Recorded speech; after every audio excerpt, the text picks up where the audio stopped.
are you like a cowgirl at heart? Like, did you love the hat? I honestly feel like some sort of personality trait in me got unlocked when I put that cowboy hat on. It just fit and felt so right.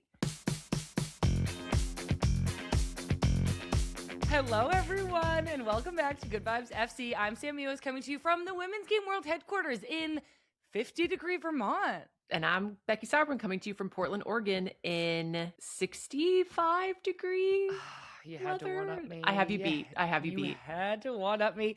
Good Vibes FC is presented by our great friends over at Olipop. Use code TWG20 for 20% off at drinkolipop.com. Today on the podcast, we're discussing NWSL opening weekend, which included the return of the ref cam, all hail, and actually a few red cards, lots to talk about. Then we're talking news from around the world, like Chelsea's League Cup win and a rumor about Cat Macario coming to San Diego. And finally, we've got a great email from Sophia about stadiums and attendance that I can't wait to get Becky's take on. But first, Becky, welcome back. How are you doing? Tell us everything. Yeah, I'm doing good. I got back from my first broadcasting gig about a week ago, and I was initially like super anxious about it. I had never been away from Ronan for more than like 4 hours at a time, and all of a sudden I'm just jumping into a 9-day trip. And it turned out to be pretty good. Of course, I was like, what's going on at home? Fill me in. I was like to our nanny, I was like, please, just like, we have this little app that we share that we log everything that's happening. I'm like, just fill in some extra photos and messages and let me know how Ronan's doing. But it was good. Like, I was worried I wasn't going to be able to be as present with where I was, but I was present and I enjoyed being back. It was fun exercising a different part of my brain. It was cool to be around the women's national team again. Awesome to be at She Believes. Awesome to see them win 3 games in a row, not give up a single goal. You know, I got to love the defense. Yeah. But yeah, and it was like cool cities as well, Nashville, Columbus, and Jersey. And so, yeah, I had a good time. Okay, well, I love that so much. I also just need to say, like, you were so good and you just seemed so relaxed. And actually, I feel like my question is like, I'm so curious about this. It's like, now that you have a baby, are you just kind of like, yeah, I'm at work and it's work and like I have it, like it's all different and like less do or die now? Yeah, totally. Yeah. Tell Like me more. I've never cared less about myself than I do right now. When you just don't care as much, everything's just like a little bit easier. And I kind of wish I had discovered this way earlier in life. Right? But like, I, of course, want to do a good job. I just did not feel that same amount of pressure that I normally put on myself. And without that pressure, I enjoyed the experience a little bit more and I was able to be more present. I think just not caring as much about myself and just like enjoying being where I am in the moment was like pretty baller. Okay, well, I mean, you've always been so great at everything you do, including broadcasting, but you did just seem so great and like you were just like born at the desk. Like you were just like, yeah, like I'm gonna wear a cowboy hat, which we're gonna get to in just one second. You just did so good and I was so proud of you and it was so fun to watch. How do you think the team did? I think the team did well. I think there are still some things that they need to work through, especially in the final third. I think they can get a little bit more clinical. I think they can make some better decisions.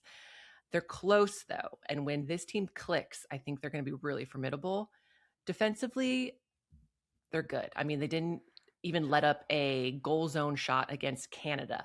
And you expect Canada to at least get like 1 or 2 quality chances in a match and nothing. They were just shut down. And I think because the total defending from the forwards back, there's such an emphasis on positioning. And I think, you know, with Setnor playing the 9, you could see her initiating the press and everyone reading off of it. You know, I think I covered it in one of the highlights at halftime, but like Sentnor would go and then Rose would go and then Sonnet would be flying out from the center back line like 30 yards into the midfield to also press. And it's just really cool to see like they're clearly working on it. But yeah, I think 3 quality opponents all gave them something different. I think they had to learn how to win some of these games. Sometimes it's pretty, sometimes it's going to be dirty, but like they found a way. I would say in that last game against Colombia, I think they struggled a little bit in that first half. They weren't quite breaking Columbia down like they wanted to. I thought Columbia was like breaking them down a little bit defensively, not really getting quality chances, but still giving them a little bit of trouble. And so I wanted to see that same kind of group play just a little bit longer in that second half to kind of figure out some of their connections, because building a rapport is so big right now, building the connections between subgroups. You know, we used to do that so much in 2019. That's the phase that they're in right now, building that connection and the rapport and just kind of learning where the other needs to be at certain times.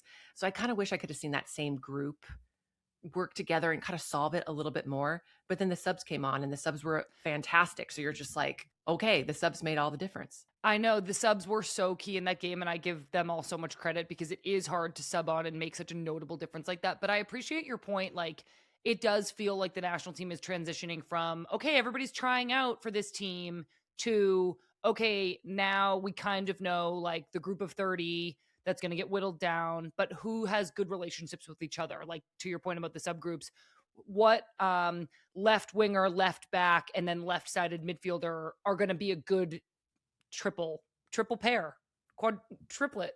Sure. All of those. So yeah, I think that's a really good point. And the thing I keep coming back to too is playing Japan in April is going to be so different than those 3 games. So different. And 3 times. Imagine playing Japan 3 times. I can't imagine. I can't either. Did we ever play anybody 3 times in a row? Yeah, I played China 3 times in a row after 2015 as part of our victory tour. And I was like, we're playing a lot of China here. Wow. All right. Well, that's going to be crazy. I am excited for you. I did want to ask, because before you left, we were talking about one of your like biggest stressors was the breast milk situation. And I did want to see if you could let us know how it went. Was it hard? Yeah, that was, of all the things on this trip, that was the most difficult. And the shipping company that I used, I signed up for the cooler that your breast milk needs to be frozen solid in order to be shipped back home and still be like usable. Yeah. And so I get to Nashville, I get into the hotel, and I look at the refrigerator, and it's warm. It's lukewarm, and it's not, I don't even see a dial to get it even to a good temperature. Oh my God. And so, let alone a freezer, I need a freezer. And so I'm like, okay, I'm going to have to go to the front desk and like basically just give them my milk and use one of their like employee freezers, basically. And so in the middle of the night, you know, I pump, I'm like all bleary eyed walking down in the front desk and be like, can you freeze my milk, please? And I would like have my name, my room number, and like, please freeze. Cause of course, you know, be nice, say please. And 2 days into the trip, I just asked to see the stash, and apparently they had put it in the refrigerator, and I was leaving the next day, and the milk needs, like, it was a decent amount of milk. It needs a lot of time to freeze solid. And so unfortunately at the first place, I had to throw away like a third of my stash. And I don't know if it's a mom thing, like a breastfeeding parent thing, but like that really hurt my heart. And so luckily Columbus, I had a freezer in the room, which made a world of difference. Yeah. And then by the time I got to Jersey, I was like, you need to freeze this or I am going to lose it. And they were like, sure, we'll freeze it. It worked out in the end. It was a rough start though. That is really rough. I am glad that it worked out. You have a similar trip coming up. Is there anything you're going to do differently in April?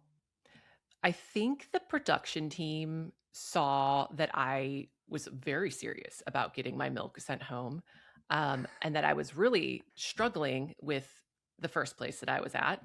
And so they have very generously offered to buy a portable freezer that they'll keep in the production van. I know. Yes. And they'll just pop it into my room at every location. And it's a great solve. And I'm so grateful to TNT for like working with me on this. I love that. That's like the kind of solutions we need around here. Totally. Yeah, Becky, we'll buy you a freezer. Yeah, it's just a little portable guy. It's perfect. It's so funny. That's like, you know, what do they call it when like celebrities like have something and then they have like a rider, like a list of all the things that they need. Becky's rider is literally just like, I need like an industrial grade freezer. Nothing too big. Okay, I love that. The other question that I had for you that like everybody here at the women's game was so obsessed with was when you guys were in Nashville at the desk, and then like also even Emma Hayes, like you all had cowboy hats on, and I feel like the Becky that I know would have been like, no, this is so unserious. Like unprofessional. I'm not doing it, not embracing the cowboy hat. Little do I know, you look so good in it. You love it. You posted about it on your own Instagram. Are you like a cowgirl at heart? Like, did you love the hat? I honestly feel like some sort of personality trait in me got unlocked when I put that cowboy hat on. It just fit and felt so right. And initially, like, I've always kind of been interested in trying a cowboy hat because I love country music. I grew up on 90s country. I'm from Missouri, but there's a little bit of imposter syndrome. Like, who am I to wear a cowboy hat? I think, Oh my God. who You are am from I to wear Missouri. I am from Missouri. I grew up listening to country. Like, of anybody, I should be able to wear a cowboy hat. Of So course. How come I've never identified you as like a country girl? I have no idea because that is like Oh my God. 90s country and 90s R&B. Those are like my two jams. Those are my genres. I feel like I just like got to know you better, even though like I already knew all of this.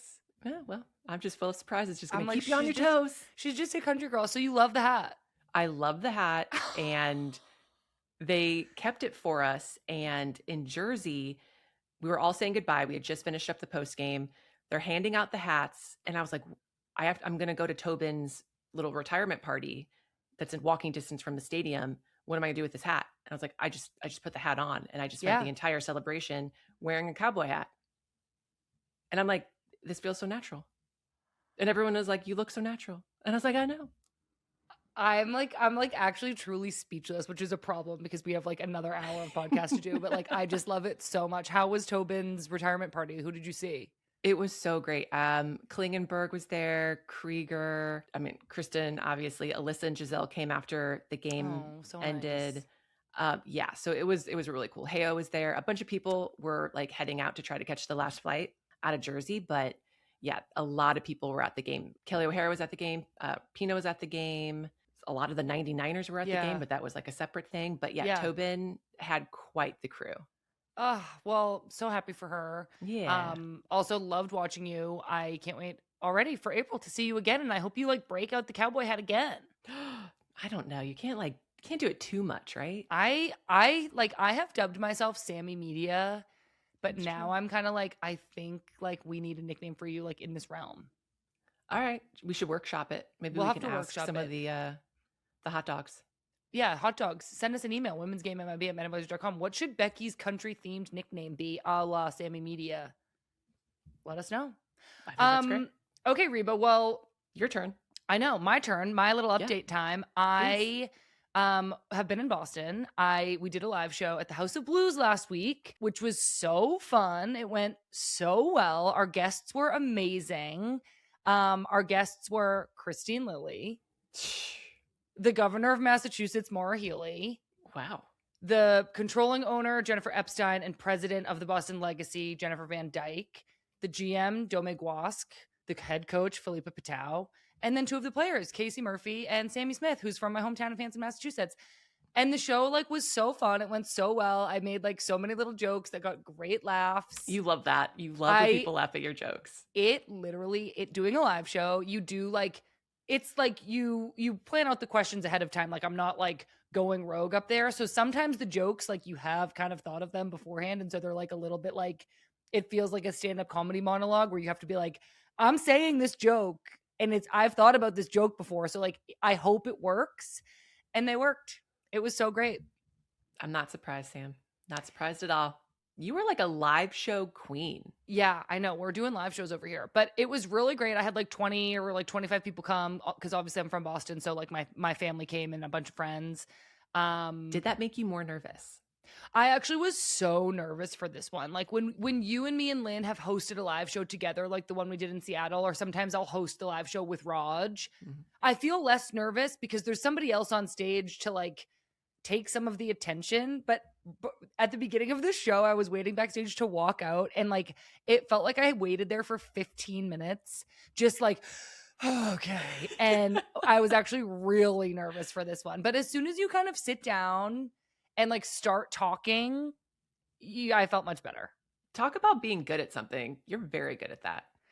Well, thanks, Reba. So then my other Boston thing, and this is kind of just a little precursor to all of our NWSL chat today, I went to the Boston Legacy home opener at Gillette Stadium on Saturday. They played against Gotham. I got to hang out with Christine Lilly like pretty much the whole time, which was 13-year-old Sam was flipping out. It was like kind of such a dream come true. She's so cool. Unfortunately, the Boston Legacy lost, but I also have a lot of friends on Gotham, so in some ways it was bittersweet. But I did just want to say, and we're going to talk like more about all the games in just a minute, the atmosphere at Gillette Stadium. So, I've been to Gillette Stadium for Patriots games, for Revolution games. It was so awesome. It felt like everything was green. It felt like everybody was so excited. It felt like people had been waiting for it. They set a expansion team home opener record with like over 30,000 people there. And I was just like really proud to like be from there and to see all these people show up and to kind of see this resurgence of women's soccer in Boston, because obviously, in 2018, the Boston Breakers folded. And I know that was really hard on the league and the fans in Boston, and to just see the club come back in this way and the fans respond so positively was really inspiring and like made me super excited to see like what's next for this team this season. It's such a great sports city. It really is. Did you know that I played semi-pro in Boston? Maybe somewhere in the back of my brain. What was your experience like there? I loved it. I was not living in Boston, sadly, because I was living with one of my UVA teammates, and she was in New Hampshire. So we would drive in almost every single day, which was like kind of a haul. Yeah. But we would party sometimes in Boston, and that was fun. Yeah. It's also like St. Patrick's Day right now. So like all weekend. Oof. And then obviously today, lots of green, lots of St. Patrick's Day events, and going out drinking in Boston is fun. I will say. Yeah. It's fun. I bet. It's a good time. So we'll talk a little bit more about the Boston Legacy Gotham game in just a minute. We have so much more to share about the NWSL's opening weekend, and we will get into it all right after this break. Okay, welcome back, everybody. So the NWSL opened its 2026 season this weekend and left literally nothing to be desired. We had it all. Red cards, birthday goals, debuts, home openers. Every game was crazy. Every game was so fun. But Reba, now that there are 16 teams and 8 games to talk about, I am overwhelmed.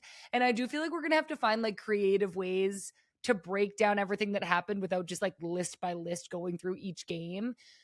So I feel like for today, the way I kind of have this whole thing framed is like, first I want to talk about all the things that happened that were like not on my bingo card. I love that. Let's do it. Okay, 2 red cards for both expansion teams. Like, I feel like someone somewhere made a bet that both expansion teams would get a red card and they just won $1 bajillion.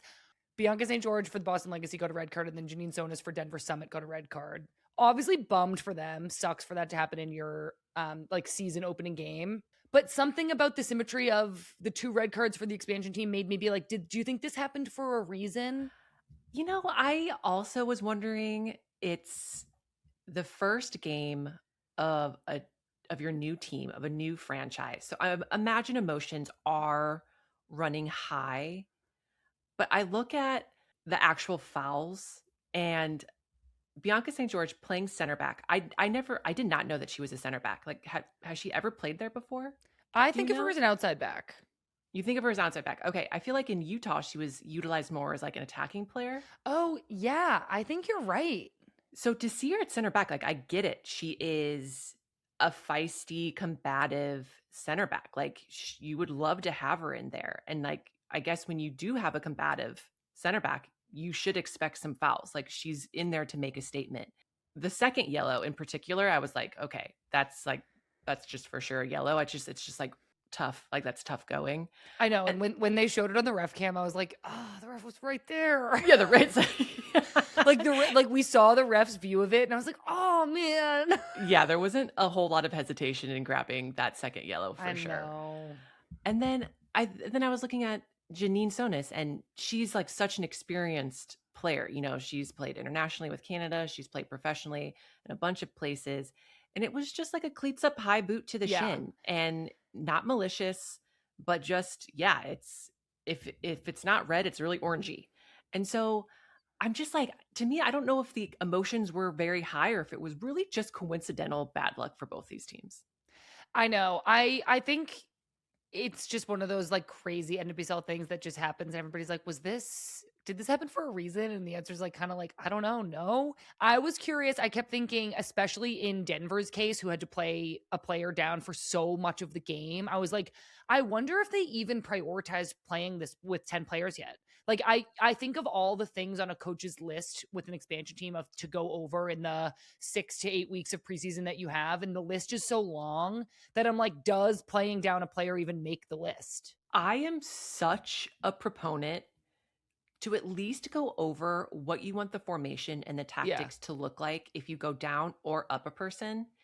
And I will nag my coaches, especially if they're new coaches, to just like throw it up on a PowerPoint presentation. Like maybe we won't get to work on situational work on the field, even though I highly recommend all teams do that at some point during preseason, but at least just chuck it up on a PowerPoint presentation because it's going to happen.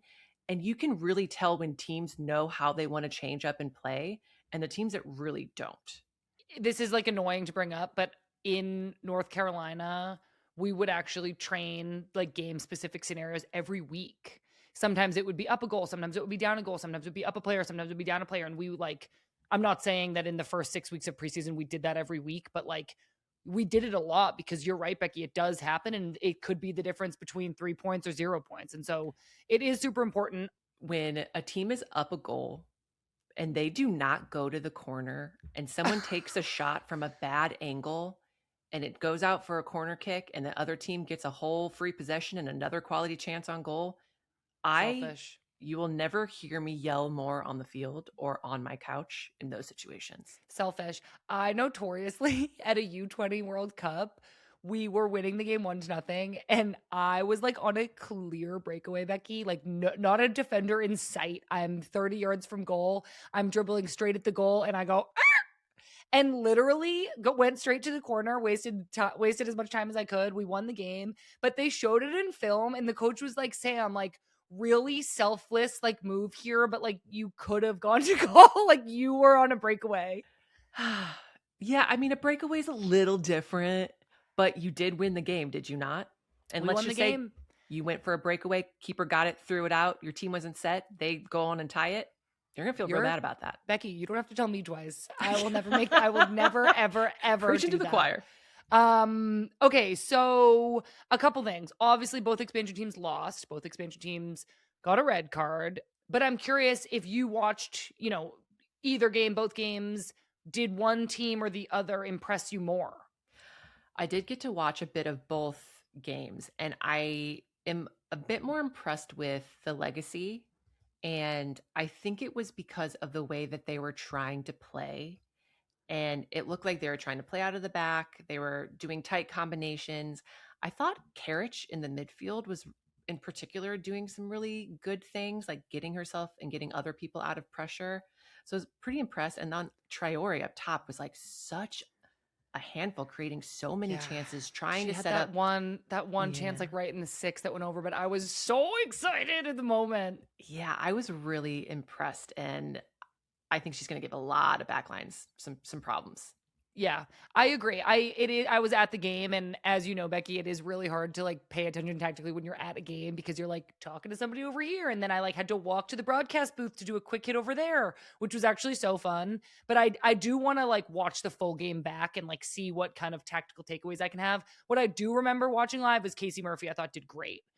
She made at least two really important saves, and like the stadium erupted, and I was like, there's a reason they signed Casey Murphy here, and it's because she has experience in this league and she like is really, really good. Yeah, she made some point blank saves, like reaction saves that were really good. I agree. Okay, let's go back to our bingo card because I did not have Washington Spirit losing their first game on there. And I know they're playing a very quality opponent in Portland. Shout out to Olivia Moultrie. Shout out to Portland for securing that win. The Spirit were in the championship. The Spirit, have always feel like they have so much momentum. And I just didn't think that they'd lose their first game. Yeah, and at home. And Portland, I mean, their coach basically got his visa like 2 days before the game. And so I think he met the team in DC. And so that's, like, how does that work? I have to give so much credit to Sarah and Vitas, who were assistant coaches. Sarah was the interim for Portland all during this off and preseason. and they just did a fantastic job getting this team ready. And so I just wanted to throw out kudos to them, because I think sometimes, the interims and the assistant coaches during this, like these coaching searches, I don't think they get the credit they deserve. And those two put in so much work. And I mean, Portland with a win against the Spirit in DC is pretty impressive. I couldn't agree more. I was going to say the exact same thing, like credit to the interim head coach and the assistant coaches who clearly did so much of that groundwork to secure this win in week 1. I did think Portland had a little bit of a slow start to the game and they had to kind of weather a storm, but they did. And then Olivia Moultrie with that insane first touch. How can you take a first touch like that inside the box though, and then like have it work out? As a center back, that kind of first touch is like our nightmare, because your reaction time to try to like get a foot to it, like you have to be so on it. And like it was to a T perfection, because it just got her right behind that back line. And then she just finessed it home. But the whole play I really loved, because Obaze gets the ball, has to dribble out of pressure. She cuts in, like she starts dribbling inside to like seal off the player that she just beat off the press. She hits this great long ball over the back line to Torden, and Torden just does a really good pass to Moultrie. So it's like simple, but effective, beautiful, and elegant. Portland Thorns football, baby. Also, while we're talking about Portland quickly, Sophia Wilson is back. I know she had just played what felt like just last week in a preseason game, and everybody was so excited to see her back on the field, but she's officially back in the league after giving birth to her daughter. That must have felt so good. And obviously she's going to be such a force to be reckoned with in her return this year for Portland. Such a force. And I am really excited to see, like, of course, coming back from maternity leave and from labor, like you have to build your way back, and like, it's not going to be linear necessarily. But to have her on the field, getting her first minutes, like as someone who is also like trying to return to running and to working out and to one day getting to touch a soccer ball again, it's tough. And like you have people like Crystal Dunn, who when we talked to her about her retirement, she made it look so easy. And that's just one person's journey. Like it's going to look a little bit different. I think Soph has been doing so great though. And I've only heard great things. And yeah, it's fun to see her on the field again. I know, that was amazing. So congrats to her. Back to my bingo card. Angel City dominated. And it's like, look, everybody knows that who listens to this podcast, I am like, let's go Angel City. You guys can do it. We're all rooting for you.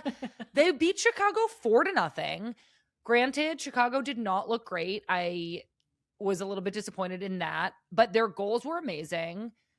Kennedy Fuller did amazing. Evelyn Shores scored a great goal. Angel City looked awesome. They did. And it looked like the momentum just built and built and built throughout the match. And having played there and had played in some tight matches, some matches where we just got worked. They beat us like 5-1 in like the last game of the season. And we were trying to go for the shield and then we lost. And that's when San Diego won. They worked us. And I was like, playing on that field, it was like we could not do anything right. And the crowd is just backing the team. And I feel like it's palpable. Something about that stadium, when the crowd gets behind that team, they feel it. And it just seemed like through the screen that they were really feeling it. Well, our producer, Colleen, is an Angel City season ticket holder, and she was at the game, and she said it was just so much fun, like that her and her friends were like trying not to get ahead of themselves, but that they were just so excited to see everything really clicking and going so well. She also said that this was Savvy King's first game back since her heart incident last year. And every time Savvy put in a tackle, the stadium would just erupt. She said it looked like Savvy hadn't, lost a single step, hadn't missed a beat. And I was so happy for Angel City, for Savvy King to just see everything. Obviously, it's just one game, but it was like such a joyous game for them, I think, and something that they can really build on. Absolutely. And when Savvy, she took a shot at the top of the box, and everyone was like, if that had gone in, the place would have erupted. Yeah. Yeah. I was also really impressed with, I think you pronounce her name Noose. Yeah. And Brazilian player in the midfield. I thought she did some really great things in there. Yeah, she scored a great goal. It was Svendis, I think, that slotted it central. Yep. Such a great goal. Yeah. And I mean, just her dribbling. I mean, she was beating players off the dribble, and a couple through balls that were really close that Alyssa Nair made some good saves on. But yeah, I was impressed with her. And then Kennedy Fuller, I thought was great too. I completely agree. A little foreshadowing for a question we're going to ask in a little bit, where I think your answer might be Kennedy Fuller. I'm really excited to get more into that. Mm-hmm. Um, I felt bad for Chicago. I felt bad for Listener. Letting in 4 goals obviously sucks, but I did feel like generally a little bit disappointed in Chicago, and they're a team that I am looking for more from, and I'm looking for more from their front office to continue to give them more and more support. I feel like I got so excited when their ownership changed a few years ago, and we haven't really seen anything come from it. They did just sign Jordan Heidema, which is exciting, but like obviously didn't help this weekend. Yeah. Yeah. I think time will tell. I think my hope is that this was just a rough day at the office for everybody, and that they'll use it and reset, and we'll see a different Chicago next weekend. But yeah, I would say that there were some not great defensive errors for sure. Yeah, I agree. 2 more things that were not on my bingo card. I know Utah lost to Kansas City, but they did score first. And especially at the beginning, like having scored first, like Utah looked good. Tatum Milazzo scored a goal off a corner kick. Obviously, Kansas City was able to come back, which, like, you know, Kansas City winning was on everybody's bingo card. But like, I do have one eye on Utah, who held Kansas City to a close game, had the lead for some of the game, and I thought looked organized and looked good. The other team was Houston beating San Diego. You know, again, like happy to see Houston winning. And I do think that they have been building under coach Fabrice Gautraud, but they were on the back foot in this game against San Diego. San Diego had a ton of chances that they missed, and Houston Dash pulled out the win. And I was like, okay. Yeah, that was not on my bingo card either. And there's something about Mackenzie Roby, UVA alum. I literally was about to say the UVA girls went off this weekend. Yes. Something about the UVA alums, something about their longevity in this league. Like and yes, the other one we're talking about is obviously Brittany Ratcliffe, who scored a goal for Seattle, which we'll get to, but keep going. Yes, but they find themselves having very long and I think very successful careers in the league. And like sometimes they get called up to the national team, but others are just like such true, amazing professionals that every team is so fortunate to have them on their rosters, and they'll make moves, you know, but wow, like they always pop up, they always score big goals or do big things for these teams. And I'm just like, okay, UVA. I know. I thought that exact thing this weekend when I watched Mackenzie Roby, formerly Doniak, and then Brittany Ratcliffe score goals. I was just like, that's Steve Swanson for you. That's a product of Steve Swanson's coaching for 4 years. Yeah, I think it is. I think it is too. Shout out to Steve. Okay, those were the things not on my bingo card. These things like probably would be on my bingo card, but like they're still like so worth talking about. We mentioned that Utah did have a solid performance against Kansas City. Kansas City did win the game. They had to come from behind. Croy Bethune made her debut for the Current. And Croy Bethune, there you go. She scored a goal in her debut. It was her birthday. I actually interviewed her for Friendlies last week, so definitely go check that out. We talked all about her transition from the Spirit to Kansas City, what she's excited about. And then to just see her back it up, do it, score a goal, celebrate. I saw a post of her where she celebrated like 4 different ways. She did like a curtsy. She blew out the birthday candles. It was so cute, and I was pumped for Croy. Can you ask for a better like opening day with a new team? No. Yeah. I don't think that you can. Ali Sentnor then scored the game winner against her former team, which is always just like, wow. This was actually also, Becky, her first Kansas City Current goal, which surprised me, but I guess, you know, she got traded later in the season last year, so she hasn't actually played a ton of games with the Current yet, but it still did surprise me. I thought it was such a great goal. She dribbled by a bunch of people, and to create that kind of space for yourself in the box when there's so many bodies around is like so Ali Sentnor. Yeah, the fact that she was dribbling across the goal, away from the center of the goal, still managed to get her hips across to hit it back post. Watching it on replay, I mean, it's pretty phenomenal that she could get that amount of pace and direction on a ball dribbling away from the goal. I also was like, how are you going far post right now? Like, how are there's so many bodies in between you and the, like, it was crazy. But I just think that is kind of Ali Sentnor's like MO, is she finds her way through dense spaces and somehow it works out. Yeah, I mean, she has a great shot too. So I'm sure she's like, however I can get the shot off, I'm going to do it. And I think it's cool that she was utilized as a 9, because that's where she was playing with the national team. So it'll be interesting to see if that's where she plays predominantly with the current. I know. I'm interested in that too. Temwa Chewinga was still out injured, and obviously Bia Zanerato has left the current. So that kind of attacking formation now with the addition of Croy Bethune, and they still have Dabinia and Michelle Cooper is back. So all those things I think will continue to work themselves out. But to me, Kansas City still looks really strong. I know that, they were down a goal for a few minutes, but I was reading one of the press conferences from after the game with head coach Chris Armas, who kind of said, like, I'm glad we had to come from behind because that's a way we're going to have to win games this season. It shows that we're gritty. And for a Kansas City team who won the league so quickly last year, to have that come from behind mentality and energy just makes them even more dangerous. So I thought it was like a solid start for Kansas City. That is a very solid start. And those are great points, because if you can learn how to win in every way possible that early in the season, it's only going to benefit you as the season gets longer, tighter. People get tired, people get injured. Okay, a couple more things that are notable. North Carolina beat Louisville. Ashley Sanchez scored a brace. Okay, Ashley. I know. Ashley Sanchez, I think, is so critical for North Carolina. When I look at their roster, they lost Kaylee Kurtz, they lost Denise O'Sullivan, they lost Mary Speck. I see, a few players in the mix that are so crucial, and Ashley Sanchez is one of them. And so for her to have kind of a statement first game, score a brace, if the Courage wants to be successful, Sanchez is going to have to be successful. And so it was like a good start for North Carolina after, this offseason. I think everybody was kind of like, who is this team going to be? Yeah, no, I think that's great for Sanch, because I think she is a special player. And like you said, she's kind of the gauge for that team. And if she's firing in all cylinders, that team is going to be firing in all cylinders. For sure. Okay, things that were definitely on my bingo card. Weather delay in Orlando. But in March? Game. I know. First game and already a 2.5 hour delay. Woof. I'm like, what? Yeah. That was crazy. Seattle did pull out the win away from home. Barbara Banda scored a goal for Orlando, which I loved to see. I thought she was really dangerous. I thought her goal was like classic Barbara Banda.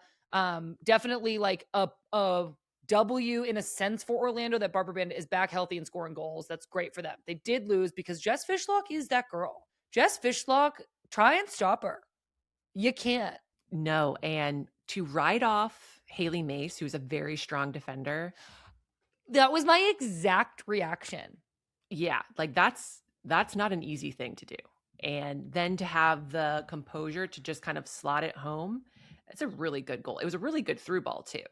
Really good. And then Seattle's second goal, the little cross to Brittany Ratcliffe header, I was like, so good. What is it about Britt? Everyone, I love Britt. Like I got to play with her in a bunch of places. Also, like we said, a UVA alum. But my goodness, there's something about Britt Ratcliffe. You love her.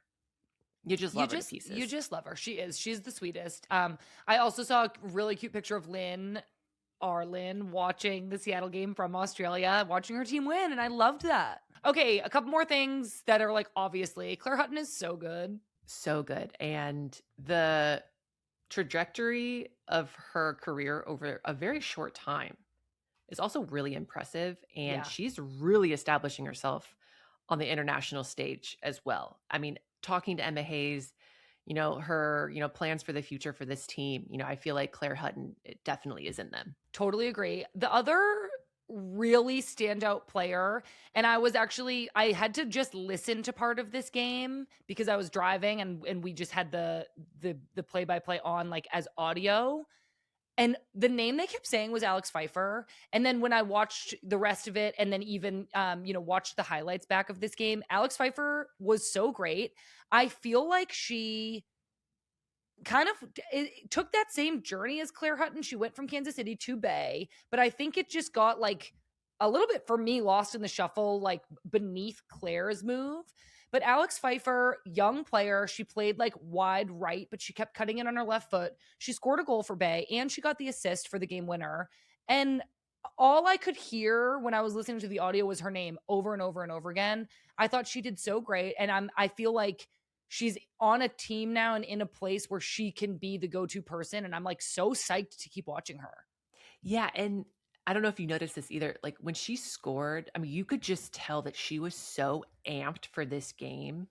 And it was really cool to see her be kind of the star of the show for sure. I Yeah. mean, the goal, the assist, but like watching her celebration, you really felt like maybe she needed this or something, but she was so amped. Yeah, I think maybe, yeah. I mean, I looked up today. She was born in 2007, so she must be 19, which I'm like, okay, now you're already on your second professional team. And it might have just been one of those things of like, I moved teams. I'm trying to prove myself and like this is it. So I was psyched for her. I thought that was so fun. And then last thing that was kind of expected, Esther scored the game winner for Gotham against the Boston Legacy. Fairly, like you could kind of see the C's part when the ball came back out to her. You had mentioned that Bianca St. George kind of miscleared it, went right to Esther, and Esther can't have the ball in your 18. No, not with that much, not that much time. No, it's going in the back of the net. Yeah, preferably she would have no time at all. So Gotham beat Boston 1-0. Very physical game. Lots of yellow cards. I heard on the broadcast, I think there was a NWSL record 9 yellow cards. So, I mean, maybe the Boston-New York rivalry is just like alive and well. I don't know. Yeah. Shout out to the ref cam. Obsessed with you. Keep it coming.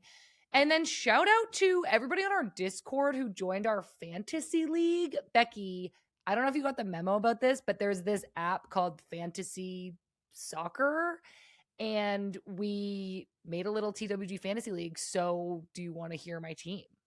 Yeah, absolutely. I did like just average this weekend, but I do feel like I didn't really look up like how the points worked. So I basically just like picked the best, like I picked my favorite players, but the salary cap was so hard. Isn't it always? Isn't that always our argument?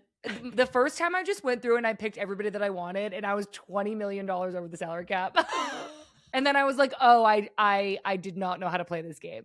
And so here I am. Cap. I'm like exactly at the salary cap. This is who I started. Anne-Catherine Berger, Sophia Huerta, Sonnet, Izzy Rodriguez. It's a 3-back. Oh, okay. I mean, five across the midfield. Claire Hutton, Rose Lavelle, Summer Yates, Maddie Darlene, and Allie Brazier. Okay. And then 2 up top, Kouassi and Amanda Gutierrez. Okay. And you just did like middling? I did middle. On my bench, I have a listener, Avery Patterson, which was a huge mistake to not start Avery Patterson. Sophia Wilson and Emily Sams, which was also probably a mistake not to start Emily Sams. But how am I supposed to know? I think that's why it's fantasy and it's tough. Are you like, is this your roster now for the whole season, or if there's like injuries you can replace? So I can definitely make subs, and then I do think you can do transfers. Like there's certain windows where you have free transfers, and then certain windows you can make a transfer but you lose points. Okay. Wow. But I'm like, I might be transferring for Alex Pfeiffer and just taking the hit.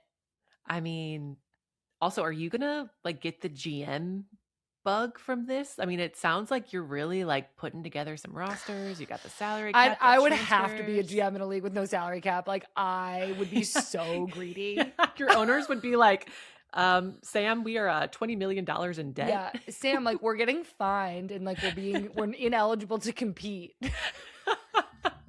We're at negative points. But yeah. Yeah, anyways, I don't know if I doubt people can still join because the season already started, but we did announce this in our Discord channel. So if you're not on our Discord channel and you missed the memo about the Fantasy League, definitely get in there because there's lots of fun stuff happening, including, I think, a special announcement today about that new jersey that we made with New Balance. Oh, very cool. I know. Okay, Becky, last thing we're going to do about NWSL is obviously the gut check, our Olipop gut check of the week. Is going to be this week our way too early 2026 predictions. Oh, goodness. I know. We are a sports podcast, so we just like have to do it. Okay, fine. Okay, our Olipop gut check of the week. After just one weekend of games, Becky, we are going to make our way too early predictions. Who do you have winning the NWSL Shield? Okay, Sam, I hate this. And I know that you're Sammy Media and that I am sometimes Becky Broadcast. And so we have to do these types of things. Yeah. But I am going to do something different and basically only take this weekend's games into account. So I don't care about past seasons. I don't care about past individual performances. I am only going off this weekend as if I've never seen another soccer weekend before. Okay. Fine. Yeah, you're a little weasel, but fine. Fine. I'll take that. So in that case, the Shield is going to Angel City. Wow, Reba. Lo and behold, the team in first place right now. I love that. Okay, that's fair. For the sake of, journalistic integrity, I am going to give my proper all information is allowed in who I think is going to win the Shield. And I feel weird saying it, but I'm going Kansas City. I do think it's a big loss to lose Claire Hutton. I just think that their attack is still so lethal. I also know that it's a huge transition to change coaches, but they do still have Vlatko like in there.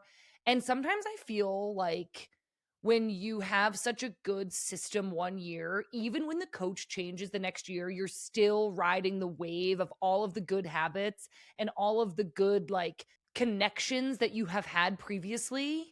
And so I think that Kansas City's like ascendance is not about to level off. Like I do think that they still have a lot of the right tools in place and that they're still going on this up that they have been going on the past couple of years. So for Shield, I'm going Kansas City. That was a long explanation. Okay. Sounds good. Okay. Who do you have for championship? Angel City. Haha. Okay. I mean, yeah, fair enough. The way they played this weekend, like if they do that all year, sure. Yeah. Yeah. I mean, if you want me to like say who I thought would be in the final and that maybe Angel City, I'm going to say Portland. They'll play Portland in the final. Really? Yeah. Based off these weekend's games. I'm so mystified by that because I did feel like Portland had like a brutal start to their game. They did, but they worked their way into it. They found a way to win at DC. So like not at home with a coach that showed up a couple days before. And so I'm just saying. That's pretty impressive. If my logic of like all the stuff you build like with this coach like lasts and transitions on, like, yeah, I guess that could work. But I'm not doing that. I'm only going off this weekend. Jesus Christ. Okay. I just feel like I'm in this like box of like women's soccer podcast box because I'm going to say that the Spirit are going to win the championship and the Spirit lost this weekend. So this is actually a crazy pick. But when you consider that they've been in the final the last 2 years, that they retained Trinity Rodman, that Michelle King is their owner, I still think the Spirit have something big in them. They just have to get to be firing on all cylinders. They have so many great tools, and Kawasi's on my fantasy team. I mean, and isn't that all that matters? That's all that matters. And I agree that the Spirit are extremely formidable. Their roster is crazy good. They've got amazing players. They're really not weak in any one area. So it's a solid choice. Yeah. But they did lose this weekend. It's a fairly predictable choice, but I'm okay with it. Crazy that I didn't say Gotham for either one of those. And now I'm kind of like, oh my God, hang on. Yeah, I'm a little because everybody knows I love Gotham. Everyone does, yeah. Okay, just wanted to make that clear. Yeah, it's clear. The last one we're doing today, and then we'll have to touch back about this in like, I don't know, 6 weeks. Don't hold me to it. MVP. I'm going to go with someone from Angel City. I'm going to say Kennedy Fuller. Whoa. Okay. Actually love this. Kennedy Fuller did look so good this weekend. I'm like a huge Kennedy Fuller fan. I met her at an event a few years ago when she was still in high school. And so I just feel like I like know her, even though I'm sure she'd probably be like, what? We met? You're in with the cool kids. Such a fan. So I like that choice. And obviously based on this weekend's result and performance, fair enough. I'm going Barbara Banda. I think Barbara Banda is like, it's my year.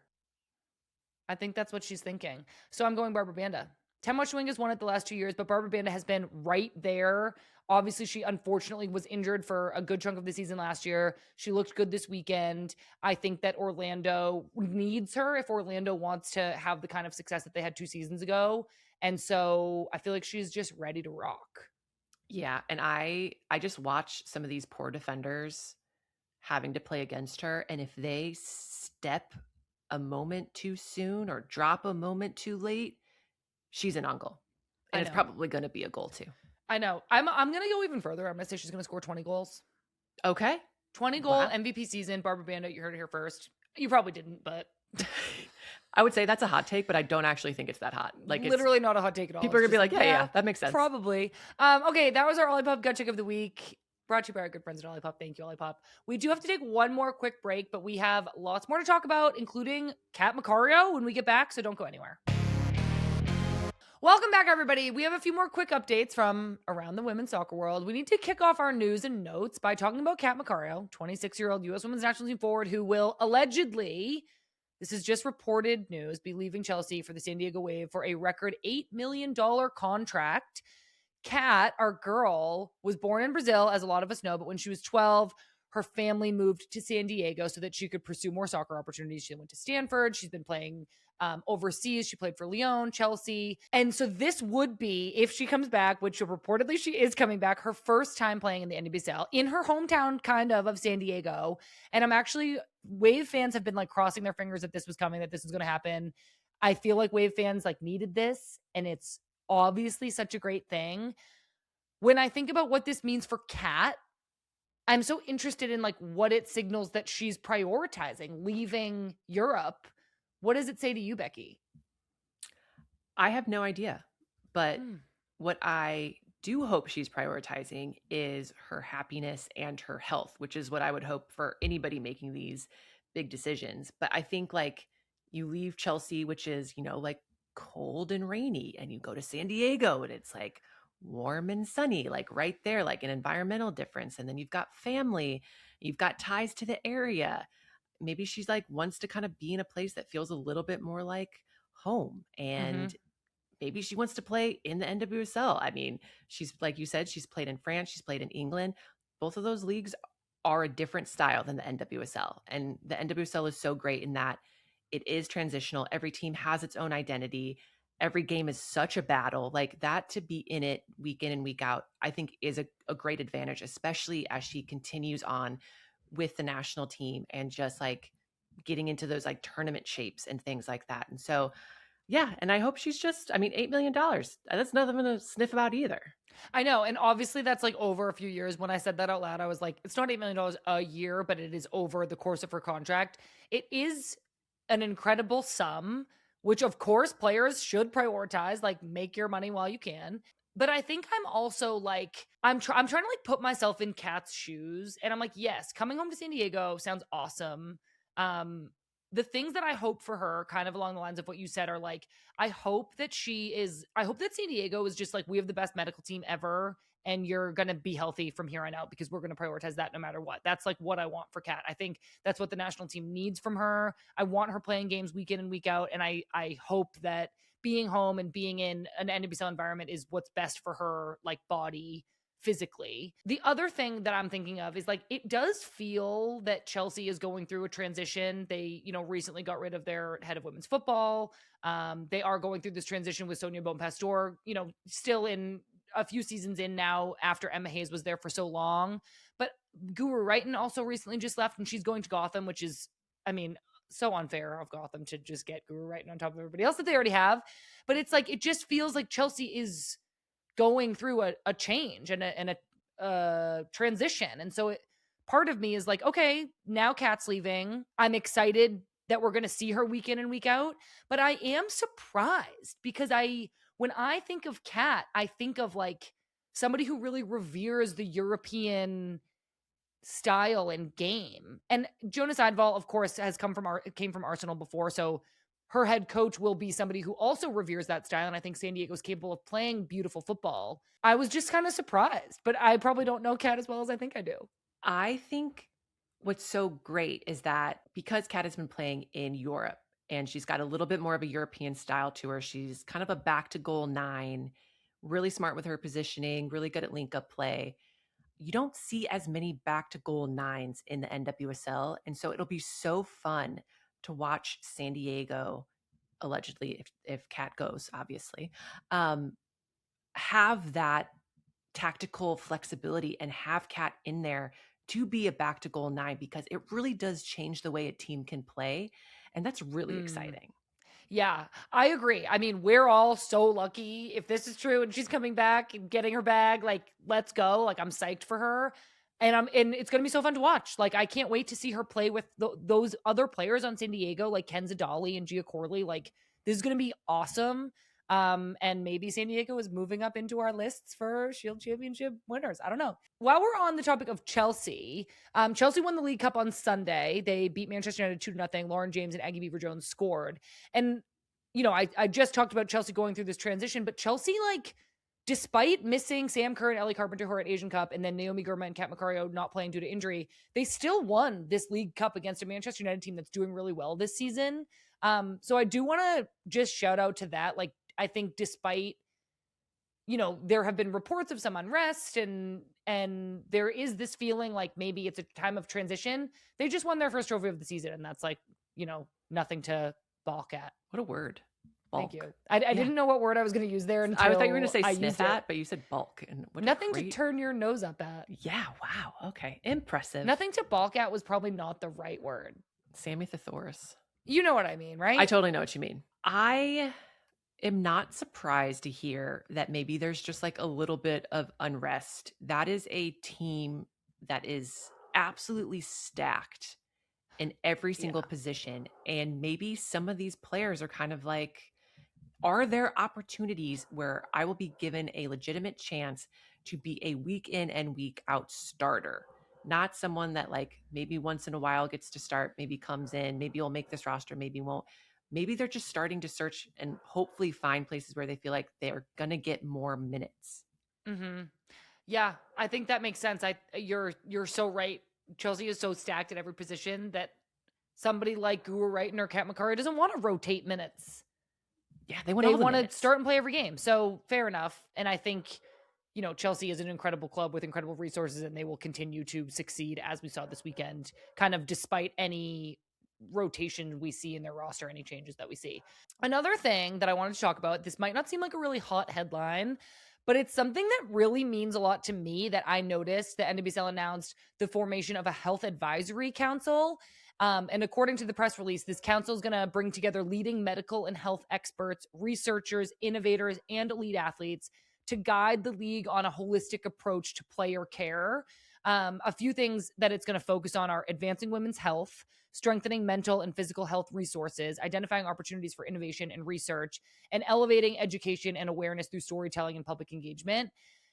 And I think as somebody who, not to make this about me, as always, like had to retire due to injury. I didn't want to retire. I wished that throughout my career, I had people thinking about my long-term health and thinking about this injury and how to manage it.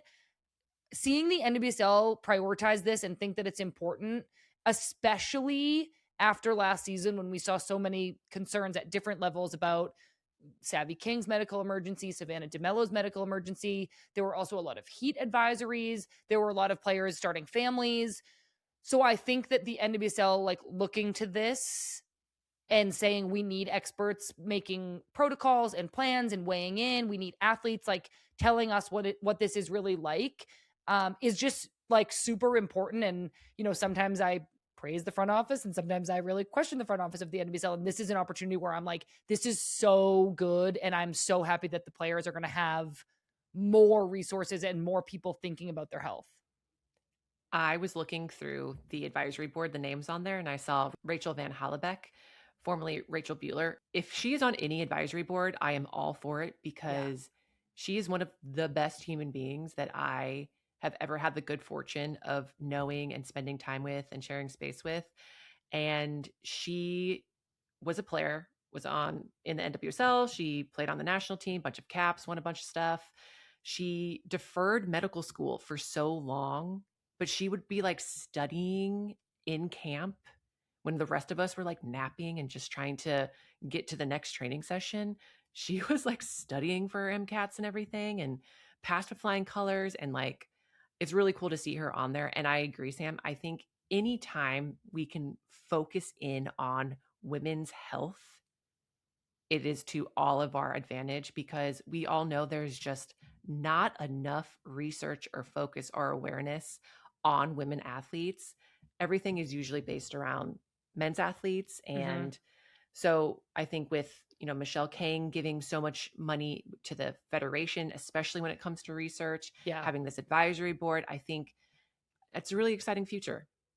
I know. I feel like really good about it and I hope that it's effective. I actually reached out to somebody being like, I want to be on this council. Like, I know I'm not a doctor, but I have like strong opinions about like taking care of the players. And so I wanted to just report on it because I think it's one of those, press releases that like who's really going to read this, and it's really important. And so I just wanted to share it here with our listeners. Sam from the future here really quickly. I wanted to pop back in here Tuesday morning because the Asian Cup is in full swing. And I woke up this morning to watch Australia's semifinal against China. Would anybody be surprised if I told you that Sam Kerr scored the game-winning goal? I was so psyched. Sam Kerr is literally just the best. And I am so happy that this tournament is really showcasing just how great she is. She's in such great form. I cannot wait to hear all the stories from this tournament directly from Christy, who is there in Australia watching all these games on our next episode of Mewis, which is coming up very soon. So Australia is through to the final. Tomorrow, South Korea plays Japan in the other semifinal. And then the winner of that game will play Australia on Saturday. I'm kind of hoping for Australia, Japan, just for like the lore and like the craziness of what that game would be. As we all know, Australia and especially Japan are some of the U.S. women's national team's biggest competition globally and will both be formidable opponents in 2027. Thankfully, we get the chance to play Japan ourselves, not once, but 3 times in April. So I'm really looking forward to seeing how Emma Hayes' squad measures up against one of the most clinical and skilled teams in the world. Okay, back to good vibes. Let's head over to the inbox, Reba. We got this great email from Sophia. I can't wait to hear what you think. She writes, "Hello, Samlin and Becky. This is Sophia from Maine, and I have a question about Boston Legacy FC.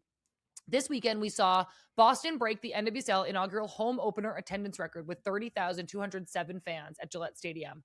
However, the stadium they were supposed to be playing in and will play in next season will only hold 11,000 people. Do you think it's worth having a legacy-specific stadium in Boston if it means the attendance potential will be seriously limited? It seems 11,000 is hugely underestimating Boston as a soccer-loving city. Anyways, thank you so much. I love all your podcasts, and I've even been a loyal listener since Snacks. Chomp. Best, Sophia." Chomp. Tell me what you think. So I'm going to tackle this in a few ways. I will say opening day for any team, let alone a new franchise, it's going to draw huge crowds. And I think marketing teams across the league have had the entire offseason and preseason to promote the game. So you get to advertise it on social media and other platforms to really get the word out there. To do that week in and week out is really difficult. And that's why season ticket holders become really important to these markets. Sometimes at these bigger stadiums, they're owned by the other team. So in this case, by the football team. And so the NWSL, they don't get first priority when it comes to scheduling. They might actually be like lower down on the list when you prioritize, football. Maybe an MLS team is playing there. Concerts, and yes, in particular concerts, those are huge money makers.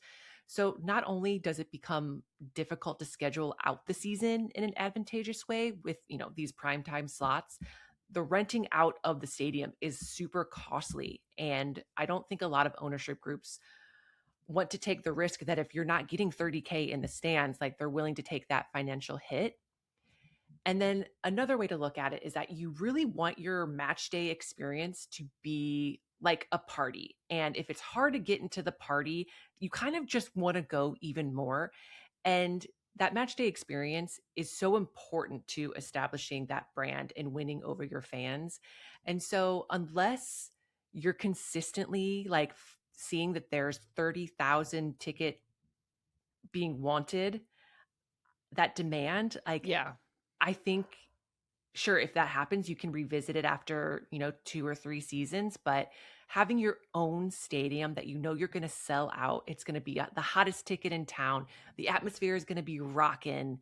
You have control over everything at the stadium, from when you have the games to the concessions to, just everything. Yeah. I think that makes a huge difference. Yeah. I like love this question for so many reasons. One, I think it's like Sophia's asking this because she's like, don't underestimate how valuable this is. And I like love that. That's the question that we have been wanting everybody to ask for years and years and years. Sophia is going, what if they can sell 30,000 tickets for every single game and they're just underselling their team? So I like hate that we're being the ones being like, well, it was the home opener of a brand new club. And to be honest, even the 30,000 in Gillette Stadium holds like 60 something thousand. So it felt great, but a game with 15 or 10,000 people, which are great numbers and above average for NWSL attendance, would feel so empty in Gillette Stadium. And so Kansas City Current has also been criticized for this, for building their very own stadium that was small, 11,000 people. They can add on, I think, on one end and increase that, total attendance number. But Kansas City's mindset was like, let's build our own stadium that we're going to sell out every single game. It's going to become a hot commodity to have a ticket. It's going to feel like a party. It's going to be intimate. It's going to be loud. And I do love that. But I also see like, well, what if you could sell 15,000 every single game? Why did you risk underselling? And this is something that I think owners are learning as we go. We, are still a relatively young league. Having a new team in a new market is something that we're learning. And it's like building a stadium feels so permanent, but I hope that 11,000 sells out every game, feels like a party, relies on season ticket holders, gets new fans in every week, and then it does outgrow it. I do hope that happens. Gillette is just so big. I think, Seattle has this problem playing at Lumen Field. It just feels empty, and it's not because we're not selling good tickets. It's just because the stadium is for a different thing. Yeah, so I sure. love the question, and I really wanted to highlight it because I'm like, I love that the fans are being like, don't undersell my team, because that's like what we have been wanting forever. And so it was just such a great question. And I'm glad we had Becky here to like weigh in and tell us why right now 11,000 seems like it makes sense. And you can always revisit. I mean, you look at the stadium with the Courage, like they added on a whole upper tier. They did it at Providence Park with Portland. Yeah. They added a whole like upper section. And so when it becomes financially viable and it's the smart thing to do, like, yeah, maybe Do you it. add on to the stadium. Like I would think in the architectural plans, they maybe have like put a little Room to asterisk grow. being like, yeah, exactly. Room to grow. This is where we're going to put 5,000 more seats. Yeah. I love that. And you know what, Sophia, Becky and I will be knocking down the doors for all these teams to grow their stadiums when it is the right time. But I've said this 3 times already. I loved your question. Thank you so much for writing in. Anybody else with questions for Good Vibes, write to us, women's game, MIB@menandblazers.com. Becky, it is time to wrap up the show. I have a really great good vibe today. For the last few minutes, everybody's been hearing my dog Chester barking at God knows what. And I just wanted to tell everybody that both of my dogs recently celebrated birthdays. I wanted to share it with the community. Finn turned 6, Chester turned 1, and I'm just so happy to report that both dogs are just doing their thing, being absolute menaces, bringing light to my life. Did you get them any presents or like a special meal or anything? Well, Finn's grandma was here for his birthday, and she got him so many presents and special doggy cupcakes. Chester's birthday has yet to be celebrated, but we will. And I feel like I celebrate that dog every day, taking him to him from the vet. He just got neutered recently, giving him his medicine, babying him, cuddling him, giving him everything he needs. But his birthday is very, very special. And so I will be, making sure to carve out some special time. Did you not want to do a joint birthday because you didn't want them to not feel as special? I think that we just didn't realize how close the birthdays were. But my kids' birthdays are like less than 3 weeks apart. Your kids' birthday? Yeah. Your fur babies? My little fur boys. Oh, I love that. Reba, what's your good vibe? My good vibe. Well, I am wearing a very special jersey, and it is an homage to the 94 denim kit that the men wore at the World Cup that the US hosted. It just got me super excited for the Men's World Cup, because anytime you can bring soccer to the States and just like inspire the next generation to play, I think that's a great vibe. Sick. I love that. Thank you for sharing that, Reba. And that's it, everybody. That's it for this week's episode of Good Vibes FC. Obviously, you know the drill. Subscribe, like, comment, follow us on social media, do all the things. We also have all these other shows out here. We're dropping friendlies with Emily Sams on Thursday, who, according to Becky, may win the NWSL Shield and Championship with Angel City. All right, everybody. That's all we have for you. Bye. I'm Becky Sauerbrunn. I'm Sam Mewis. Love ya.